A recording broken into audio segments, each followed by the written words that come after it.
En Christi. Nakalimutan niyo na yung sagot. Deo gracia. Ulit. Lumen Christi.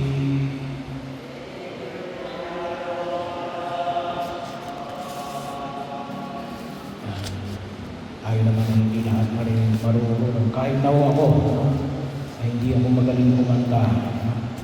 Bahagi lang ako ng ating patuloy na pagninilay para po sa mga linggo na ito sa loob ng pagkabuhay ng ating Panginoon sa Kristo. Naway patuloy tayong liwanagan ng liwanag ni Kristo. Ang ibig sabihin, Lumen Christi. Liwanag ni Kristo. Deo gracia, salamat sa Diyos. Pataman din ang linggo ng nakarang linggo. Bahagi ho ng ating pagtugon na nawa, patuloy tayong liwanagan ni Jesus sa gitna ng na krisis na kinakaharap natin, takot, pangamba, pag-aalinlangan. Kaya na ako sa Ebanghelyo natin, ang nakita natin, nakagdating ang mga pintuan at bintana ng bahay na pinagtitipunan ng mga alagad. Bakit? Natatakot sa mga Hudyo. Maraming pangamba, maraming agang-agang na nararanasan ng mga alagad. Bahagi rin mo, sabi nga ko natin, ngayon tayo dumadaan ng krisis sa langis, gawa ng gera, nagkakaroon ng iba't ibang pangamba at baka lalong lumala. At kung minsan iniisip natin, hindi na ba natatapos yung krisis? Natatapos lamang na krisis ng COVID at bahagi yun ng buhay natin sa daigdig na ito ay patuloy tayo na hindi naman talaga ay sabi nga natin ay bahagi ng buhay. Nandiyan palagi ang mga pangamba. Bahagi ho ng ating buhay sa daigdig na ito. Dumadaan tayo sa mga problema at hamon ng daigdig na ito. Na bahagi ho ng buhay natin sa daigdig na ginagawa. Pero huwag natin kalimutan na ano yung dinulot ng liwanag ng Kristo muling mabuhay. Anong sabi ni Jesus? Yung kanyang bati, pagpasok niya sa lugar na pinagtitipunan ng kanyang mga alagad, sumainyo ang kapayapaan. Kaya bahagi ko na kung saan huwag natin kalimutan, kapayapaan. Pwede ba bang makamit natin ang kapayapaan at marami yung krisis na dumarating sa daigdig na ito at marami kumisan pangamba na hinaharap ang tao sa mundong ginagalawan natin. Sabi nga ako kumisan na rin, dalawa ko kasi yung pinagdagalingan ng mga krisis. Yung panlabas at saka yung panloob. Makikita natin sa pamilya, sa lipunan, sa buong mundo. May mga hamon yan Pero kuminsan, nakikita natin na tayo ay pinabagabag sa loob natin. Naalala ko tuloy yung isang doktor. Kasi may nagre-reklamo sa kanya, ako naman ay maingat sa pagkain. Bakit ako ina-alta prison? Ay, anong sabi ng doktor? Sa naiisip, na-stress ka. Bahagi o overthinking. Tayo ngayon ay mahilig mag-overthinking. Bahagi o yun, tayo mismo ang gumagawa ng ating problema. Kaya mabigat yung muling pagkabuhay ng ating Panginoon sa Kristo. Kasi bahagi o, isang bahagi ng pagpinili natin yung pagbubuta ni Tomas. Ngayon po ay linggo na sabi nga natin ng pagdudula ni Tomas. Ito rin po yung linggo ng alin, ng dakilang awa ng Diyos. Huwag natin kalimutan na magbibigay sa amin ng kapanatagan ng kalooban ng alin, yung dakilang awa ng Diyos. Na makita natin sa gitna ng aming pagkamakasalanan, ninais ng Diyos na alin, iligtas tayo sa pamagitan ng kanyang paghihirap, pagkamatay sa krus, at muling pagkabuhay. Sa gitna ng ating kahinaan at kakulangan. Na kung tutusin po, ay bahagi ng karanasan na malalagpuan natin mula pa sa lumang tipan, sa kanyang bayang pinili, ang bayang Israel, at sa mga unang Kristiyano na dumanas dito, sa mga lalag. At ito yung kanyang ipamamani, kapayapaan, kapanatagan natin.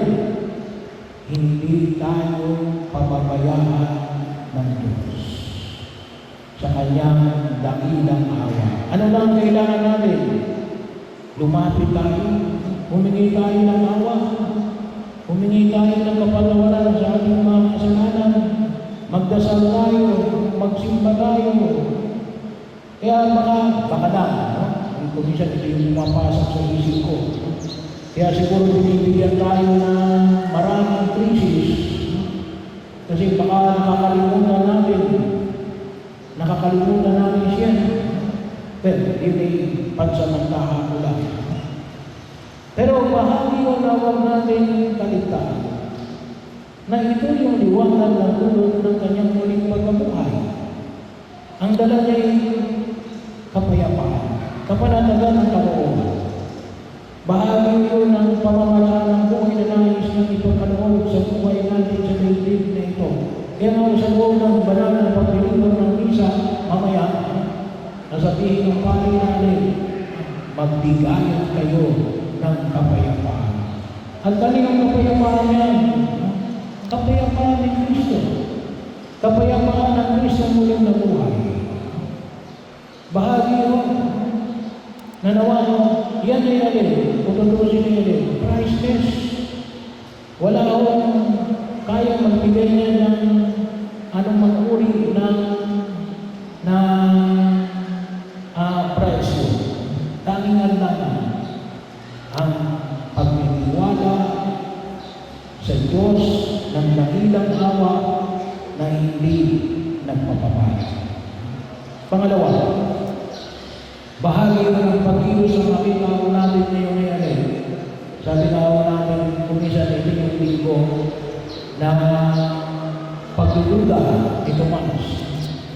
Pero sa akin ito yung linggo na alin. Nais ng Diyos na alin. Alisin ang anumang uri ng pagdududa. Kasi hindi pwede na ang kanyang muling pagkabuhay ay mayroong isa sa kanyang mga alagad ng pagdududa. Sabi nga natin, kung minsan nakikita natin sa kapag nasa korte,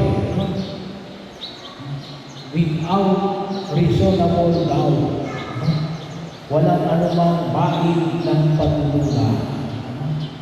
Kaya masabi natin na alin, ito ay mahalaga. Maliwanag mo na pinapakita sa atin sa Ebanghelyo na ating napakinggan sa araw na ito. Nung ipahayag ko na mga alagad, lalong-lalo na ng mga alagad kay Tomas, nakita namin ang Panginoon.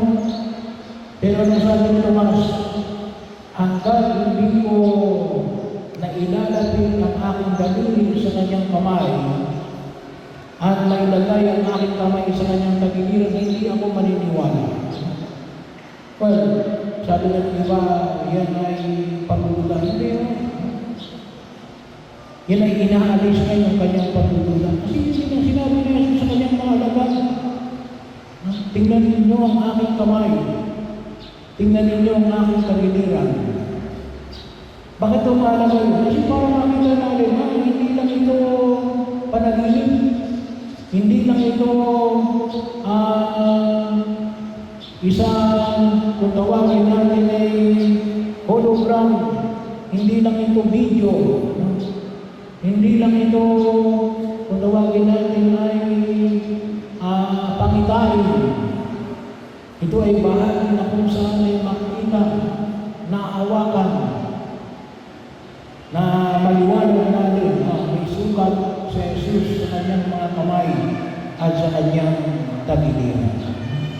Sa filosofiya, mayroong principle. Do not act when you are in doubt. Pero mas gusto kong sabihin na do not act because do not act based on doubt. Huwag kang kikilos na wala lamang nakabase ka sa pagdududa. Bahagi yun na kung saan ay makita na. Bakit? Kasi na Jesus, hindi niya pinagalitan si Tomas. Hindi niya sinabihan na bakit mo ko pinagdududahan. Ayaw rin kasi na Jesus natin na sumunod tayo sa kanya. Nang gawa lamang sabi ng ibang tao. Nais ng Diyos natin, maranasan din mismo natin yung naranasan ng mga alagad. Ano nyo? Yung muling pagkabuhay. At niyanais ng Ebanghelyo natin, kinakailangan din, may sapat na ebidensya na siya ay muling nabuhay. Hindi lamang sabi-sabi. Bahagi yung napakahalaga ito, hindi lamang sa larangan ng pananampalataya, ngunit sa pang-araw-araw nating buhay. Mas nararanasan ito ng alin, ng mga nasa buhay pangangalakal, kasi ang pinag-uusapan dito yun pera. Kapag umali yung, sabi na natin, yung data mo, ay sayang yung pera na gagamitin. Kung halimbawa ko, kapag sa business, kapag sinabi na ito yung data, nung nakaraang Biyernes ito, nagkaroon tayo ng General Assembly, nagkaroon ng pastoral synodality, na kinuha rin dito yung data ng pagkilos natin bilang isang parokya. Iyon doon pag-aaralan. Kapag maliho yung data, maliho ang magiging solusyon. Kasi hindi makikita yung problema. Halimbawa na lamang sa larangan ng pangangalakal, ano yung kalimitang binibili ng tao? Ito yung kalimitang binibili ng tao. Kung ang binibili mo ay hindi kalimitang binibili ng tao, sayang yung pera. Mabubulok yung pera. Mabubulok yung iyong paninda. Masisira. Hindi ka kikita. Devastating nun sa larangan ng ekonomiya. Ganon din sa larangan ng pananampalataya. Kapag ang pinagbabasihan natin ni alin, wala sa tamang kinalalanyan. Kaya maliwanag ko, alisin ang anumang uri ng pagdududa. Kikilos ka, gagawa ka ng pamamaraan. At huwag mong ihayayaan natin manatili ka sa pagdududa. Kasi ang mismong muling pagkabuhay ay nakabase sa isang katotohanan na si Kristo ay muling nabuhay. Kaya po itong dalawang ito na magdulot sa atin ang tunay na kapayapaan. Kaya po yung mga taong mahilig magduda, wala rin yung kapayapaan yung magugulo ang buhay nila. Halito yung dalangin natin sa harapan ng Panginoon kapal. Naway iwanagan tayo ng Kristo muling nabuhay nang sa ganon, magkaroon